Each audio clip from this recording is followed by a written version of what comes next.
ভালো চলছে এবং আস্তে আস্তে তো কারণ আমরা অনেক কটা এপিসোড সেলিব্রেশনের মধ্যে দিয়ে কাটিয়েছি, কারণ পুজো গেছে, ইনফ্যাক্ট দীপাবলি, কিন্তু এবারে আস্তে আস্তে আমরা একটুখানি স্ট্রিক্ট হচ্ছি, কারণ মানে আফটার অল তো এটা কম্পিটিশন।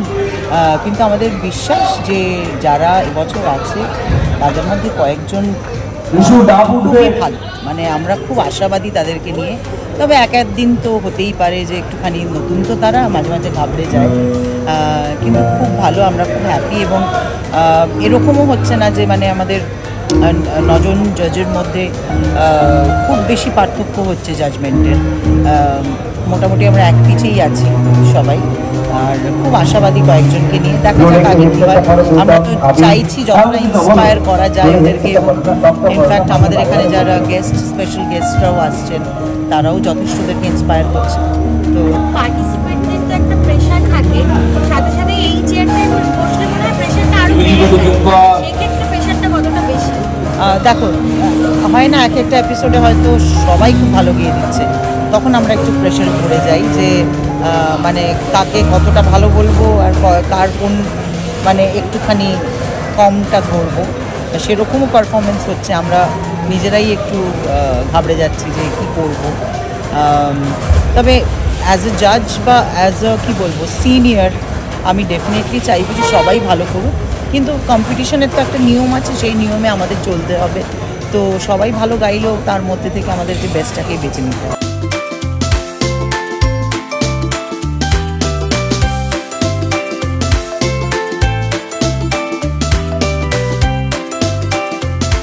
আমি কলকাতায় আসতেই থাকি, বাট এইবারের আসাটা একটু স্পেশাল, কেননা জি বাংলাতে আমাকে ডাকা হয়েছিল মহাগুরু জাজ করে, এবং আমি রয়েছি কাজ করে যাচ্ছি, আরও একদিন থাকবো। তো এখানে এসে ভালো লাগে এই কারণে যে আমার এপিসোড হচ্ছে 90s এপিসোড হচ্ছে, এবং তাতে আমিও পার্টিসিপেন্টদের সঙ্গে গান গাইছি, মজা করছি, খুব মজা লাগছে। এরা খুবই ভালোভাবে সাজিয়েছে প্রোগ্রামটা, খুব আনন্দ লাগছে। আমার সম্বন্ধে অনেক কিছু জানতেও পারে। কম্পিটিশন যেইভাবে বাড়ছে সেখানে মহাগুরুর আসনে বসা, জাজমেন্ট করা, সেই দায়িত্বটা একটু বেশি বড় না। কম্পিটিশন বাড়ছে এখন, যারা যে 9 জাজেস যারা রয়েছে পার্মানেন্ট, তাদের জন্য একটা টেনশনের ব্যাপার। আমি তো মহাগুরু, আমাকে যখন ডাকা হয় আমি এনজয় করি, সবাইকে একটু টিপ দিই, তারপরে গান বুঝিয়ে দিই, কিন্তু এইসব করে তো চলে যায়। কোথাও না কোথাও এটা তো ঘরে ফেরা, আপনারও তো এটা ঘরে ফেরা, এক্স্যাক্টলি ঘরে ফেরা। অ্যান্ড অনেক বছর ধরেই সারেগামা করেছি, হয়তো সামনের সিজন থেকে আবার করবো, বলা যায় না। তো যাই হোক, আমি আমার ঘরে ফিরে এসেছি। একদমই পান্নালাল ভট্টাচার্য গান, সেই সংস্কৃতি আপনি ধরে রেখেছেন, সে আপনি আপনার যে পরম্পরা ধরে রাখা, সামনেই তো দীপাবলি, কি বলবেন স্যার? সবাইকে বলবো শুভ দীপাবলি। আপনারা দীপাবলিতে পটাকা ফাটান, আনন্দ করুন, কিন্তু একটা জিনিস মাথায় রাখবেন, কিছুটা হলেও গরিবকে সাহায্য করবেন। কেননা আপনি হয়তো যেরকম ধরনের পটাকা ফোটাচ্ছেন, ওরা হয়তো পটাকা ফোটানোর কথা ভাবতেই পারে না। তো তাদেরকে পটাকা দিন, খাবার দিন, তাদেরকে একটু হেল্প করুন, এটা অনেক বেশি কালিমা, অনেক বেশি খুশি হবে। এই দীপাবলিকে খালি মিডিয়া আনন্দ করলে হবে না, যারা আনন্দ পায় না তাদেরকেও যদি আনন্দ দিতে পারেন, তাহলে জানবেন যে আমাদের যার জন্যে দীপাবলি, উনি খুশি হবেন।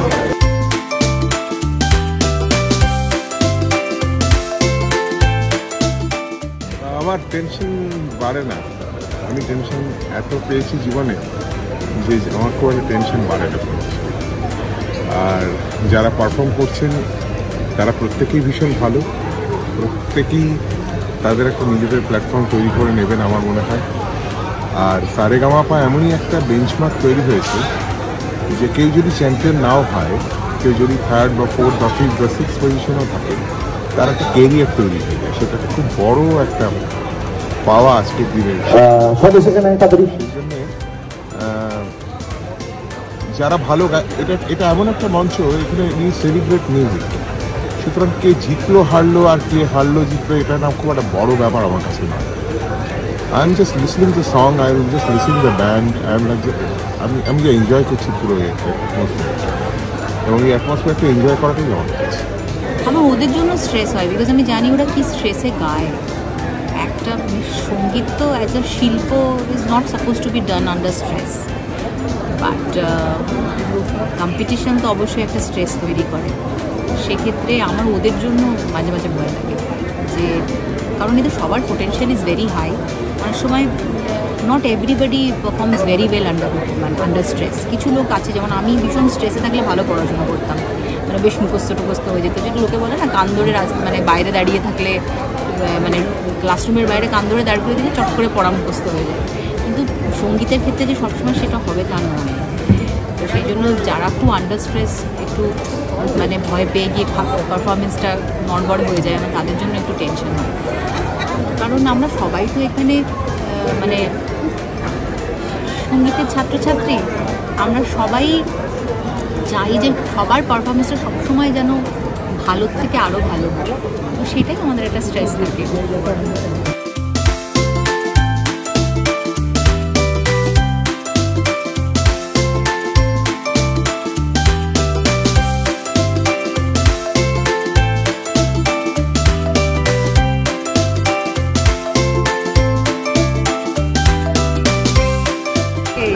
আমাকে তো দেখো কাম থাকতেই হবে, কারণ আমি তো এই যে 3টে জায়গা মানে আমাদের রেসপেক্টেড জাজেস, ট্যালেন্টেড পার্টিসিপেন্টস এবং দর্শকরা যারা আমাদের দর্শক, এদের 3জনের মাঝে যোগসূত্রটা আমার, কাজে আমাকে তো কাম থাকতেই হবে। এবং আমি সবসময় বলেছি যে আমি সবসময় আমার ট্যালেন্টেড পার্টিসিপেন্টস ওদের দলে আমি সবসময় চাই যে ওরা ঠান্ডা মাথায় বেস্ট পারফরমেন্সটা যাতে দিতে পারে, সেই জন্য ওদের সঙ্গে মাঝে মধ্যে একটু পিছনে লাগি, মাঝে মধ্যে বকার সকাও আমি শুনি, বকা টকা সব জাজেস ওরা, আমি না।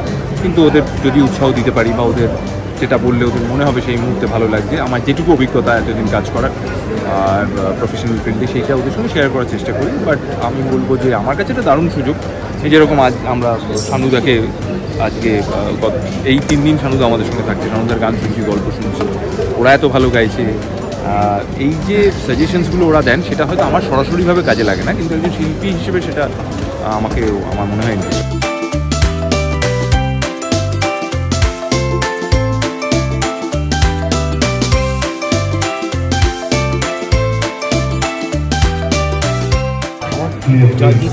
অলওয়েজ বাড়ে। আর বুঝতেই পারছো এত অ্যামেজিং কম্পিটিশন, এত অ্যামেজিং সব গান বাজনা হচ্ছে, বিচার করা খুব ডিফিকাল্ট হয়ে যায়। সবাই এত ট্যালেন্টেড, তার মধ্যেও করতে হয় ইটস কম্পিটিশন। বাট আমার তো মনে হয় এটা সবাই they're all the way to the final.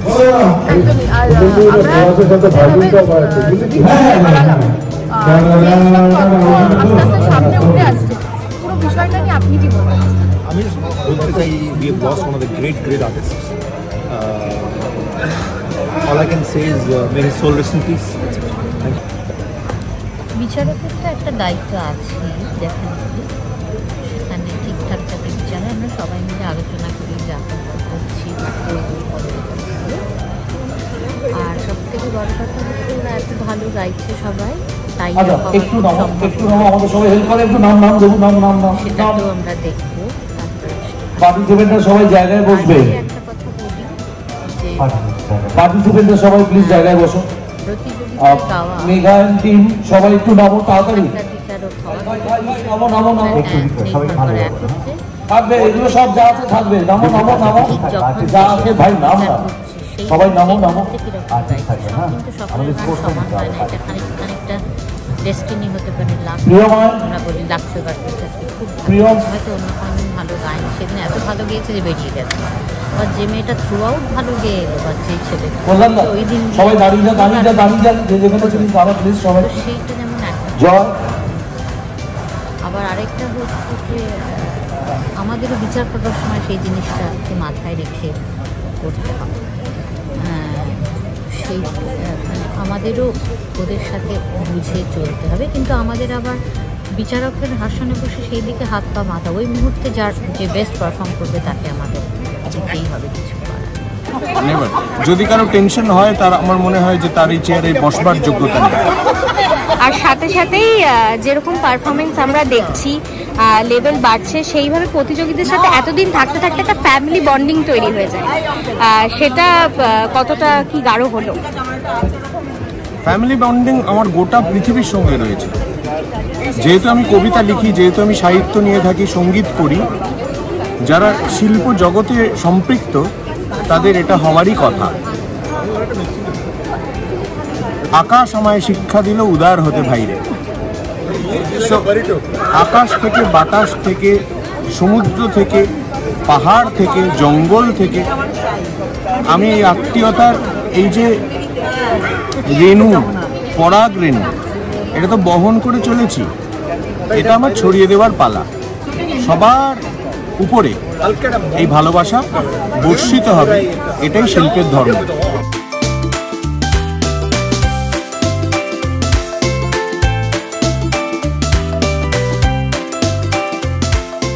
আমার তো কোনো টেনশন কোনোদিনই হয় না, কারণ আমার ভালো লাগে যে পার্টিসিপেন্টসরা যখন ভালো গায়, জাজেসদের প্রবলেমে পড়তে, কারণ কাকে নিয়ে ফাইনালের দিকে এগোবে, কাকে রাখবে, কাকে বাদ দেবে, বা নর্মালি আমাদের এখানে কাউকে বাদ দেওয়া হয় না, আমরা সেটা বিশ্বাস করি না। কারণ আমাদের কাছে সারেগামাপা একটা সঙ্গীতের উৎসব। এই মঞ্চে আমরা মিউজিককে সেলিব্রেট করি, উদযাপন করি সঙ্গীত, এবং সবাই মিলে বিভিন্ন মিউজিশিয়ানস, বিভিন্ন সিঙ্গার্সরা সবসময় আসেন এবং পার্টিসিপেন্টসদের সাথে তারা গান বিভিন্ন ইনস্ট্রুমেন্টস প্লে করে থাকেন, এবং একটা অন্যরকম পরিবেশ তৈরি হয়। তো সেদিকেই মানে হার্ড করে কম্পিটিশান বলবো না, কিন্তু যদি একটা প্রতিযোগিতা, সেক্ষেত্রে জাজেসদের তো ফাইনালের জন্য ফাইনালিস্টকে বাঁচতেই হয়, ফলে একটা কম্পিটিশান কোনো না কোনোভাবে চলেই আসে। আমার কখনো কোনো অসুবিধা হয়নি, কিন্তু পার্টিসিপেন্টসদের সাথে একটা নিবিড় সম্পর্ক তৈরি হয় পার্টিসিপেন্টসদের সাথে, এবং কেউ যদি মঞ্চ ছেড়ে চলে যায় তখন খারাপ লাগে, মন একটু খারাপ হয়। কিন্তু আমাদের এই মঞ্চ ছেলেমেয়েদের জন্য সবসময় খোলা আছে, কারণ ছেলেমেয়েরা আসে এবং তারা কেউ যদি এলিমিনেটও হয়ে যায় তারা আমাদের সাথে থাকে, তারা অন্যান্য পার্টিসিপেন্টদের সাথে গান গায়, বিভিন্ন স্পেশাল পর্বে তারা গান গায়, বা backing vocal, supporting vocal team মানে কোরাস টিমে তারা থাকে, গান গায়, গান শেখার সুযোগ পায়। এবং ব্যাস এই সারেগামাপার জার্নিতে তারা নিজেরাও অ্যাজ আ মানে সঙ্গীত শেখানোর সুযোগ পেয়ে থাকে। সাথে সাথেই দাদা নজন নক্ষত্র বসে রয়েছে, আরও একজন উপরি পাওনা, তিনি বলছিলেন যে আমার ঘরে ফেরা, শানুদা বলছিল এই ঘরে ফেরা মানে মঞ্চে ফেরা মানে ঘরে ফেরা, এই কথাগুলো কতটা নিজের মধ্যে কাজ করে? খুবই ভালো লাগে, কারণ কুমার শানু আমরা মানে বাঙালি হিসেবে গর্ববোধ করি। একজন এত বড় মাপের একজন লিভিং লেজেন্ড কুমার শানু, তাকে আমরা সবসময় খুব শ্রদ্ধা করি, ভালোবাসি, এবং এত গান, হাজার গান তার আছে।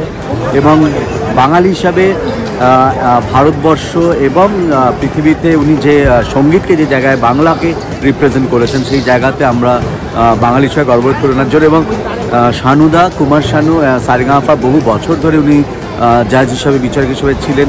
মাঝখানে বেশ কিছু বছর ছিলেন না, মুম্বাইতে থাকছেন বা বাইরে থাকছেন বা বাইরে শোজ করছেন, ফলে আমাদের সেভাবে সময় দিতে পারেননি। কিন্তু আমার সাথে ওনার সবসময় ফোনে যোগাযোগ হতো বা আমাদের সময় সবসময় কথা হতো। উনি চাইতেন যে ডেট যদি ম্যাচ করে তাহলে উনি আসবেন, এবং এই সময় মানে এই আমাদের বিগত কয়েকদিন ধরে আমরা দাদার সাথে শানুদা আমাদের সারেগামাপাতে আসছেন, এবং ওনার কাছে ঘরে ফেরা, উনি এসেই বলেছেন যে মনে হলো ঘরে ফিরে এলাম এবং দারুণ লাগছে, মনে হচ্ছে আমার বাড়ি, আমার ঘর, এবং আমার এই চেনা মানুষদের সাথে একসাথে থেকে মানে ওই হয় না পরিবারে ফিরে যাওয়ার মতন। বহু বছর বাইরে ছিলাম, বহু বছর বাদে ঘরে ফিরে আসছি, এবং সেই চেনা পরিবারের সব সদস্য, আত্মীয় স্বজনের সাথে দেখা হচ্ছে, সেই ফিলিংসটা ডেফিনেটলি শানুদা সেটাই মেনশন করেছে এবং আমাদেরকেও সেটাই বলেছে। আর সাথে সাথে একটা কথা বলেছে যে পরের বার হয়তো আমিও থাকবো। ডেফিনেটলি শানুদা, এটা শানুদার মঞ্চ, শানুদা যখন যেভাবে চান সেভাবে থাকতে পারেন। শানুদাকে আমরা সবাই খুব ভালোবাসি, শ্রদ্ধা করি, রেসপেক্ট করি। বাংলার গর্ব, পদ্মশ্রী, বঙ্গভূষণ, এবং ওনাকে আমরা সবাই খুব ভালোবাসি। সারেগামাপার সাথে ওনার একটা আত্মিক যোগাযোগ আছে, তো উনি যখন যেভাবে চাইবেন দাদার সাথে আমরা সবসময় আছি। আর সাথে সাথে মঞ্চ আজকে একটু ভারাক্রান্ত, এই নক্ষত্র পতনটা হয়তো মেনে নেওয়া যায় না, কি বলবে? ডেফিনেটলি জুবিন গার্গ আমাদের সবার আবেগ, এবং উনি এত ভালো একজন সিঙ্গার, ভারতবাসী হিসাবে উনি এত ভালো গান গেয়েছেন, এবং সারেগামাপাতে বেশ কিছু সময় জুবিন গার্গ এসেছিলেন এই মঞ্চে বিচারক হিসাবে, তাকে আমরা পেয়েছিলাম। তো সেই দিক থেকে ডেফিনেটলি এটা আমাদের সকলের জন্য, সকল মানে আমাদের পুরো ভারতবর্ষের কাছে এটা একটা মানে একটা বৃহৎ আমি বলবো যে ক্ষতি, যে উনি আমাদের মধ্যে নেই, কিন্তু তার গান, তার সুর এবং তার ভালোবাসা সকল মানুষকে উনি যেভাবে ভালোবেসেছেন সেটারই প্রতি মুহূর্তে তারই প্রতিচ্ছবি আমরা সবসময় দেখতে পাচ্ছি। আবেগে আমরা সবাই ভাসছি এবং তাকে আমরা আজকে শ্রদ্ধা জানিয়ে আমরা একটি পারফরমেন্স পার্টিসিপেন্ট করলো এবং সেটা আমরা দেখলাম এবং আমরা সবসময় তাকে শ্রদ্ধা জানাই, অন্তর থেকে ভালোবাসি এবং উনি যাতে ভালো থাকেন যেখানেই থাকেন এবং আমাদের যাতে আশীর্বাদ করেন।